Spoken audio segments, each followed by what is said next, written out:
Bien le bonjour, aujourd'hui je vous parle du Mamiya C330. C'est parti!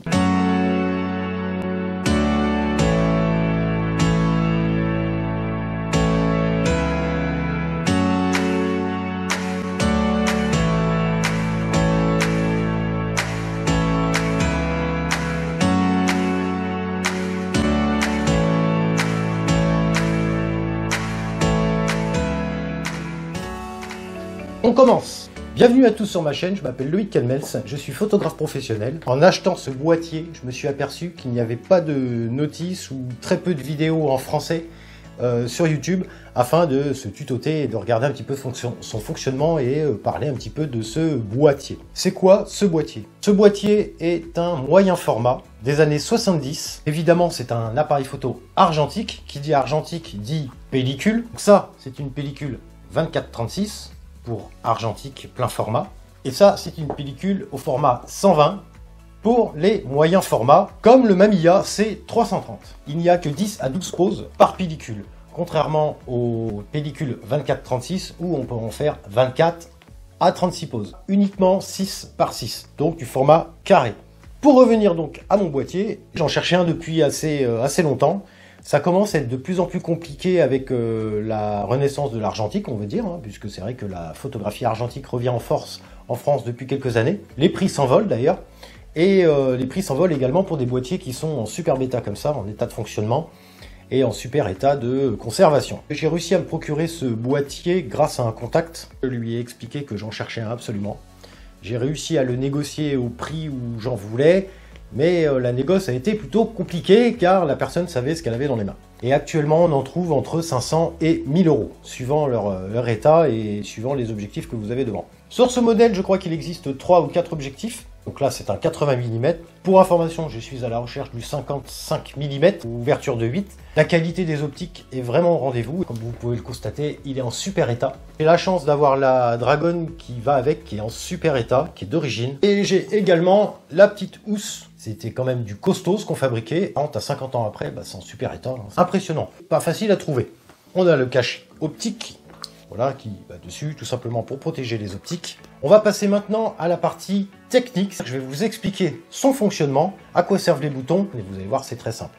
Alors, si vous êtes photographe amateur, professionnel, que vous avez ce boîtier, que vous décidez d'en acheter un, j'espère que cette vidéo vous sera utile. Pour les curieux, c'est toujours intéressant de savoir comment fonctionnait un appareil photo comme celui-là.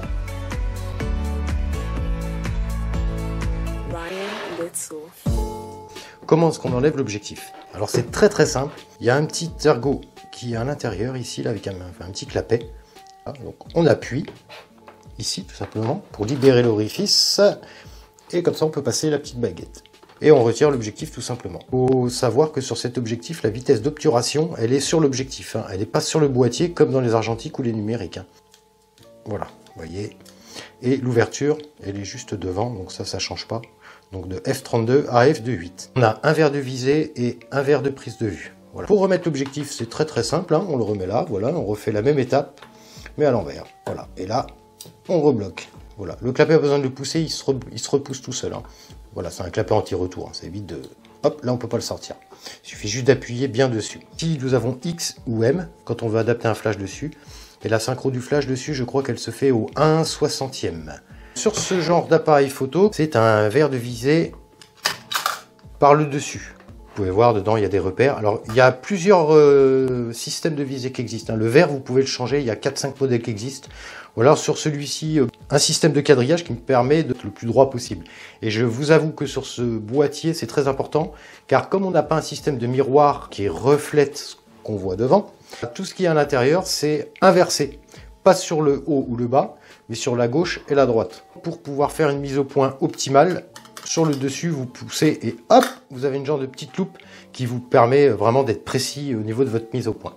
La mise au point s'effectue avec ces deux boutons, un à gauche et un à droite. Ils sont synchronisés, vous tournez un, l'autre tourne aussi. Voilà. Et ça vous permet de faire avancer ou reculer votre soufflet à l'intérieur. Voilà, c'est un soufflet qu'il y a, vous pouvez le sortir à fond, voilà. Et ça vous permet de faire votre mise au point. Au passage, sur la mise au point, ce qu'il ne faut pas oublier, regardez, juste en haut à gauche, là, ici à l'intérieur sur l'écran, vous avez une petite barrette qui se lève ou qui descend. Vous voyez, elle se lève ou elle descend. Ce Ce qui veut dire que ça, toute la partie au-dessus sera coupée sur la photo. Moi, en général, quand je fais une mise au point, voilà. Je vais jusqu'à là, maximum. J'arrive à me débrouiller comme ça, voilà. Vous voyez, comme ça, la photo n'est pas trop coupée. Après, ça, chacun sa créativité. On remet tout ça là-dedans et on va passer directement au chargement du film. C'est très simple. Vous avez un petit bouton à l'arrière avec un petit point rouge. Vous tournez le point rouge sur le côté droit, voilà, d'un quart de tour. Vous appuyez et vous tirez à droite. Tac! Et là, c'est ouvert. Vous avez donc tout le système pour insérer votre pellicule. Un petit bouton que l'on tire afin d'y mettre la pellicule à l'intérieur. Et vous allez enrouler juste dessus.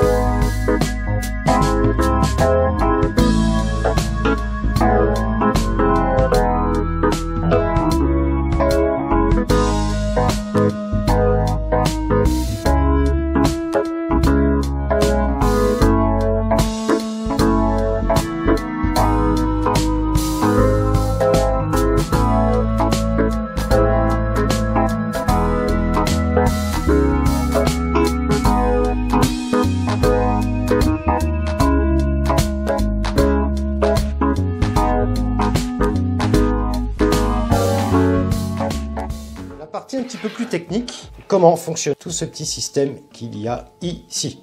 Là, vous avez plusieurs petits ergots. Un ici, les petits ergots qui sont là. Vous voyez, vous changez la sensibilité des ISO là.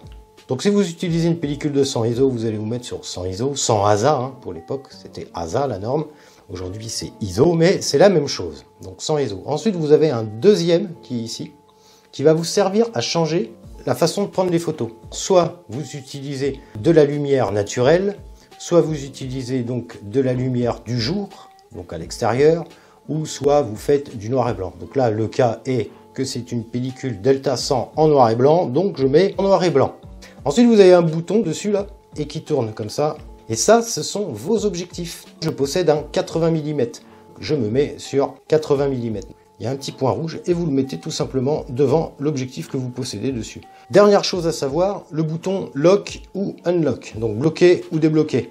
Donc là, ça va vous descendre une flasque qui est à l'intérieur, qui va vous permettre de bloquer la lumière quand vous allez changer votre objectif. N'oubliez pas surtout de le remettre. Vous voyez, ça vient fermer comme un rideau. Voilà, comme ça c'est bien étanche. Il n'y a plus de problème de fuite de lumière. Vous pouvez changer votre objectif qui est devant. Par contre, n'oubliez pas de le remettre avant. Sur le côté, vous avez la griffe du flash. Vous pouvez adapter un flash sur le côté et le raccorder juste ici. Ça vous sert à le synchroniser. Donc, si vous voulez prendre des photos, vous armez comme ça. Ça bloque et vous déclenchez.